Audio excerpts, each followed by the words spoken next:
ओम शांति। आज बाबा के 24 अप्रैल के महावाक्य हैं। बाबा ने कहा, मीठे बच्चे, तुम सवेरे अमीर बनते हो, शाम को फकीर बनते हो। फकीर से अमीर, पतित से पावन बनने के लिए 2 शब्द याद रखो, मन मना भव, मध्याजी भव।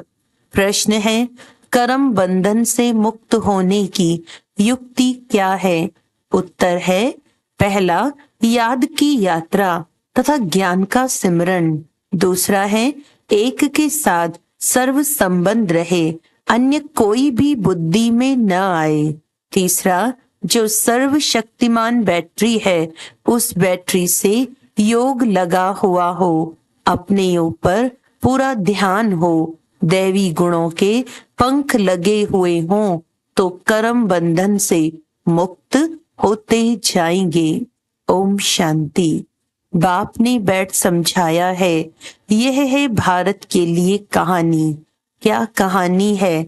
सुबह को अमीर है, शाम को फकीर है।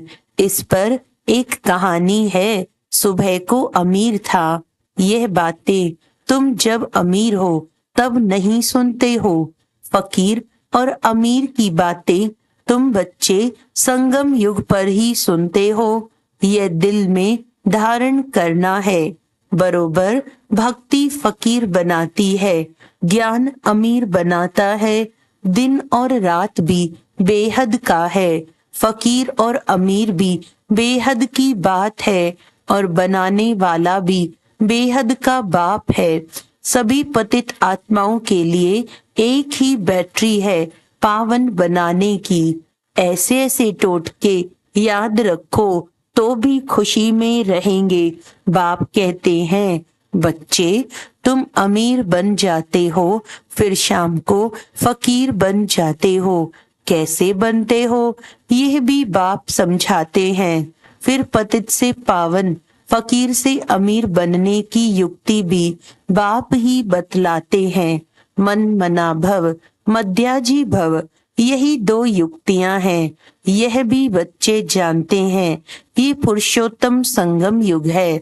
तुम जो भी यहाँ बैठे हो, गारंटी है तुम स्वर्ग के अमीर जरूर बनेंगे।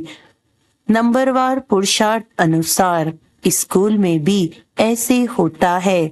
नंबरवार क्लास ट्रांसफर होता है, इम्तिहान पूरा होता है तो फिर नंबरवार जाकर बैठते हैं। वह है हद की बात, यह है बेहद की बात। नंबरवार रुद्र माला में जाते हैं। माला अथवा झाड़, बीज तो झाड़ का ही है। परमात्मा फिर मनुष्य सृष्टि का बीज है। ये बच्चे जानते हैं कि झाड़ वृद्धि को कैसे पाता है, पुराना कैसे होता है। आगे ये तुम नहीं जानते थे, बाप ने आकर समझाया है। अभी यह है पुरुषोत्तम संगम युग। अभी तुम बच्चों को पुरुषार्थ करना है, दैवी गुण के पंख भी धारण करने हैं, अपने ऊपर पूरा ध्यान देना है। याद की यात्रा से ही तुम पावन बनेंगे, और कोई उपाय नहीं। बाप जो सर्वशक्तिमान बैटरी है, उनसे पूरा योग लगाना है। उनकी बैटरी कभी ढीली नहीं होती। वह सतो रजो तमो में नहीं आते, क्योंकि उनकी सदा कर्मातीत अवस्था है। तुम बच्चे कर्म बंधन में आते हो। कितने कड़े बंधन हैं। इन कर्म बंधनों से मुक्त होने का एक ही उपाय है, याद की यात्रा। इसके सिवाय और कोई उपाय नहीं। जैसे ये ज्ञान है, ये भी हड्डियां नरम करता है, यूं तो भक्ति भी नरम बनाती है। कहेंगे ये बेचारा भक्त आदमी है, इनमें ठगी आदि कुछ भी नहीं है। परंतु भक्तों में ठगी भी होती है। बाबा अनुभवी है। आत्मा शरीर द्वारा धंधाधोरी करती है, तो इस जन्म का भी सब कुछ स्मृति में आता है। 4-5 वर्ष की आयु से अपनी जीवन कहानी याद रहनी चाहिए। कोई 10-20 वर्ष की बात भी भूल जाते हैं। जन्म जन्मांतर का नाम रूप तो याद नहीं रह सकता, एक जन्म का तो कुछ बता सकते हैं। फोटो आदि रखते हैं, दूसरे जन्म का तो पता नहीं रह सकता। हर एक आत्मा भिन्न नाम रूप देश काल में पाठ बजाती है। नाम रूप सब बदलता रहता है, यह तो बुद्धि में है। कैसे आत्मा एक शरीर छोड़ फिर दूसरा लेती है। जरूर 84 जन्म, 84 नाम, 84 बाप बने होंगे। अंत में फिर तमो प्रधान संबंध हो जाता है। इस समय जितने संबंध होते हैं उतने कभी नहीं होते हैं। कलयुगी संबंधों को बंधन ही समझना चाहिए। कितने बच्चे होते हैं, फिर शादी करते हैं, फिर बच्चे पैदा करते हैं। इस समय सबसे जास्ती बंधन है चाचे मामे काके का। जितने जास्ती संबंध उतने जास्ती बंधन। अखबार में पढ़ा 5 बच्चे इकट्ठे जन्मे, पांचों ही तंदुरुस्त हैं। हिसाब करो कितने ढेर संबंध बन जाते हैं। इस समय तुम्हारा संबंध सबसे छोटा है। सिर्फ एक बाप से सर्व संबंध है, दूसरा कोई से भी तुम्हारा बुद्धि योग नहीं है, सिवाय एक के। सतयुग में फिर इससे जास्ती हैं। हीरे जैसा जन्म तुम्हारा अभी है। हाईएस्ट बाप बच्चों को एडॉप्ट करते हैं। जीते जी गोद में जाना वर्षा पाने के लिए, सो अभी ही होता है। तुम ऐसे बाप की गोद में आए हो जिससे तुमको वर्षा मिलता है। तुम ब्राह्मणों से ऊंच कोई है नहीं, सबका योग एक के साथ है। तुम्हारा आपस में भी कोई संबंध नहीं, बहन भाई का संबंध भी गिरा देता है। संबंध एक से होना चाहिए, यह है नई बात। पवित्र होकर वापस जाना है। ऐसे ऐसे विचार सागर मंथन करने से तुम बहुत रौनक में आएंगे। सतयुगी रौनक और कलयुगी रौनक में रात दिन का फर्क है। भक्ति के समय है ही रावण का राज्य। पिछाड़ी में साइंस का घमंड भी कितना होता है। जैसे सतयुग से भेंट करते हैं। एक बच्ची ने समाचार लिखा कि हमने प्रश्न पूछा कि स्वर्ग में हो या नर्क में, तो 4-5 ने कहा हम स्वर्ग में हैं। बुद्धि में रात दिन का फर्क पड़ जाता है। कोई समझते हैं हम तो नर्क में हैं, फिर उनको समझाना पड़ता है कि स्वर्गवासी बनना चाहते हो, स्वर्ग कौन स्थापन करते हैं। यह बहुत मीठी मीठी बातें हैं, तुम नोट करते हो, परंतु वे कॉपी में ही नोट्स रह जाते हैं, समय पर याद नहीं आते। अब पतित से पावन बनाने वाला परमपिता परमात्मा शिव है। वह कहते हैं माँ में कम याद करो तो पाप कट जाएंगे। याद में कोई तो आमदनी होगी ना। याद की रस्म अब निकली है। याद से ही तुम कितने ऊंच स्वच्छ बनते हो। जितनी जो मेहनत करेगा उतना उच्च पद पाएगा। बाबा से भी पूछ सकते हो। दुनिया में तो संबंध और जायदाद के पीछे झगड़े ही झगड़े हैं। यहाँ तो कोई संबंध नहीं, एक बाप दूसरा न कोई। बाप है बेहद का मालिक। बात तो बड़ी सहज है। उस तरफ है स्वर्ग और इस तरफ है नर्क। नर्कवासी अच्छे या स्वर्गवासी अच्छे? जो सयाने होंगे वह तो कहेंगे स्वर्गवासी अच्छे। कोई तो कह देते हैं नर्कवासी और स्वर्गवासी। इन बातों से हमें कोई मतलब नहीं, क्योंकि बाप को जानते नहीं हैं। कोई फिर बाप की गोद से निकल माया की गोद में चले जाते हैं। वंडर है ना। बाप भी वंडरफुल तो ज्ञान भी वंडरफुल, सब वंडरफुल। इन वंडर्स को समझने वाला भी ऐसा चाहिए जिसकी बुद्धि इस वंडर में ही लगी रहे। रावण तो वंडर नहीं है, न उनकी रचना वंडर है। रात दिन का फर्क है, शास्त्रों में लिख दिया है। काली दह में गया, सर्प ने डसा, काला हो गया। अब तुम अच्छी रीति ये सब समझा सकते हो। श्री कृष्ण के चित्र को कोई उठाकर पढ़े तो रिफ्रेश हो जाए। 84 जन्मों की कहानी है ना, जैसे श्री कृष्ण की वैसे तुम्हारी। स्वर्ग में तो तुम आते हो ना, फिर त्रेता में भी आते रहते हैं, वृद्धि होती रहती है। ऐसे नहीं, त्रेता में जो राजा होते हैं वे त्रेता में ही आएंगे। पढ़े के आगे अनपढ़े को भरी डोनी पड़ेगी। ये ड्रामा का राज बाबा ही जान सकते हैं। अब तुम जानते हो, तुम्हारे मित्र संबंधी आदि सब नरकवासी हैं। हम पुरुषोत्तम संगम युगी हैं। अब पुरुषोत्तम बन रहे हैं। बाहर के रहने और यहाँ 7 रोज आकर रहने में बहुत फर्क पड़ जाता है। हंसों के संग से निकल बगुलों के संग में जाते हैं। बहुत बिगाड़ने वाले भी हैं। बहुत बच्चे मुरली की परवाह नहीं करते हैं।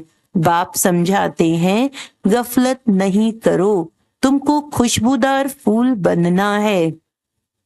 सिर्फ एक बात ही तुम्हारे लिए काफी है, याद की यात्रा। यहाँ तुमको ब्राह्मणों का ही संग है। कहाँ ऊंच ते ऊंच, कहाँ नीच। बच्चे लिखते हैं, बाबा बगुलों के झुंड में हम एक हंस क्या करेंगे। बगुले कांटे लगाते हैं, कितनी मेहनत करनी पड़ती है। बाप की श्रीमत पर चलने से पद भी ऊंच मिलेगा। सदैव हंस होकर रहो, बगुले के संग में बगुला न बन जाओ। गायन है, आश्चर्यवत सुनंती कथंती भागंती। थोड़ा भी ज्ञान है तो स्वर्ग में आ जाएंगे, परंतु फर्क रात दिन का पड़ जाता है। सजाएं बहुत कड़ी खाएंगे। बाप कहते हैं, मेरी मत पर न चल, पतित बने तो 100 गुना दंड पड़ जाता है, फिर पद भी कम हो जाता है। यह राजाई स्थापन हो रही है, ये बातें भूल जाती हैं। यह भी याद रहे तो भी ऊंच पद पाने का पुरुषार्थ जरूर करें। नहीं करते हैं तो समझा जाता है, एक कान से सुन दूसरे से निकाल देते हैं। बाप से योग नहीं, यहाँ रहते भी बुद्धि योग बाल बच्चों की तरफ है। बाप कहते हैं, सब कुछ भूल जाना है। इसको कहा जाता है वैराग्य। इसमें भी परसेंटेज है, कहाँ न कहाँ ख्यालात चले जाते हैं। 1-2 से लव हो जाता है तो भी बुद्धि लटक जाती है। बाबा रोज समझाते हैं, इन आंखों से जो कुछ देखते हो वह सब खत्म होने वाला है। तुम्हारा बुद्धि योग नई दुनिया में रहे, बेहद के संबंधियों से बुद्धि योग रखना है। ये माशूक वंडरफुल है। भक्ति में गाते हैं, आप जब आएंगे तो आपके बिगर हम किसको भी याद नहीं करेंगे।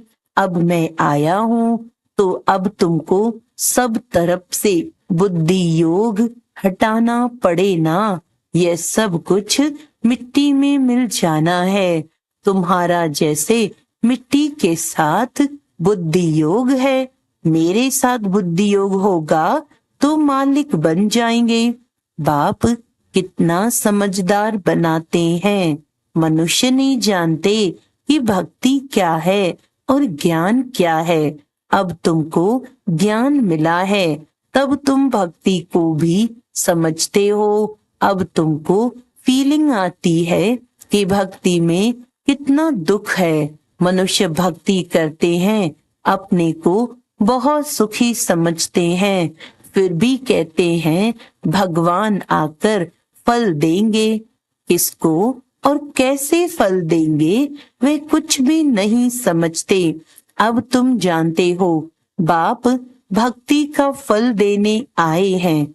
विश्व की राजधानी का फल जिस बाप से मिलता है, वह बाप जो डायरेक्शन देते हैं उस पर चलना पड़े। उनको कहा जाता है ऊंचे ते ऊंची मत। मत मिलती तो सबको है, फिर कोई चल सके कोई चल ना सके। बेहद की बादशाही स्थापन होनी है। तुम अभी समझते हो हम क्या थे, अब हमारी क्या हालत है। माया एकदम खत्म कर देती है। यह तो जैसे मुर्दों की दुनिया है। भक्ति मार्ग में तुम जो कुछ सुनते हो वह सब सत सत करते थे, लेकिन तुम जानते हो कि सच तो एक बाप ही सुनाते हैं। ऐसे बाप को याद करना चाहिए। यहाँ कोई बाहर वाला बैठा हो तो उनको कुछ भी समझ में नहीं आएगा। कहेंगे ये तो पता नहीं क्या सुनाते हैं। सारी दुनिया कहती है परमात्मा सर्वव्यापी है, और यह कहते हैं वह हमारा बाप है। कांध से नाना करते रहेंगे, तुम्हारे अंदर से हाँ हाँ निकलती रहेगी। इसीलिए कोई नए को अलाउड नहीं किया जाता है। अच्छा, मीठे मीठे सिकिलदे बच्चों प्रति माता पिता बाप दादा का याद प्यार और गुड मॉर्निंग। रूहानी बाप की रूहानी बच्चों को नमस्ते। हम रूहानी बच्चों की रूहानी बाप दादा को याद प्यार गुड मॉर्निंग। नमस्ते नमस्ते नमस्ते जी। धारणा के लिए मुख्य सार है, खुशबूदार फूल बनने के लिए संग की बहुत संभाल करनी है। हंसों का संग करना है, हंस होकर रहना है। मुरली में कभी बेपरवाह नहीं बनना है, गफलत नहीं करनी है। कर्म बंधन से मुक्त होने के लिए संगम युग पर अपने सर्व संबंध एक बाप से रखने हैं। आपस में कोई संबंध नहीं रखना है। किसी हद के संबंध में लव रख बुद्धि योग लटकाना नहीं है, एक को ही याद करना है। वरदान है, परमात्म लव में लीन होने व मिलन में मगन होने वाले सच्चे स्नेही भव। स्नेह की निशानी गाई जाती है कि दो होते भी दो ना रहें, लेकिन मिलकर एक हो जाएं। इसको ही समा जाना कहते हैं। भक्तों ने इसी स्नेह की स्थिति को समा जाना व लीन होना कह दिया है। लव में लीन होना ये स्थिति है, लेकिन स्थिति के बदले उन्होंने आत्मा के अस्तित्व को सदा के लिए समाप्त होना समझ लिया है। आप बच्चे जब बाप के व रूहानी माशूक के मिलन में मगन हो जाते हो तो समान बन जाते हो। स्लोगन है, अंतर्मुखी वह है जो व्यर्थ संकल्पों से मन का मौन रखता है। अंतर्मुखी वह है जो व्यर्थ संकल्पों से मन का मौन रखता है। अच्छा, आज का व्यक्त इशारा है, सदा याद रखो मुझे अपने को बदलना है, स्थान को वे दूसरे को नहीं। इसके लिए सहनशीलता का अवतार बन जाओ। अपने को एडजस्ट करो, किनारा नहीं करो। कोई बिल्कुल एंटी है, उस पर भी अपनी शुभ भावना का फुल फोर्स से ट्रायल करो। समय भले लगे लेकिन सफलता अवश्य मिलेगी। और आपको विजय माला का दाना बना देगी। अच्छा, ओम शांति।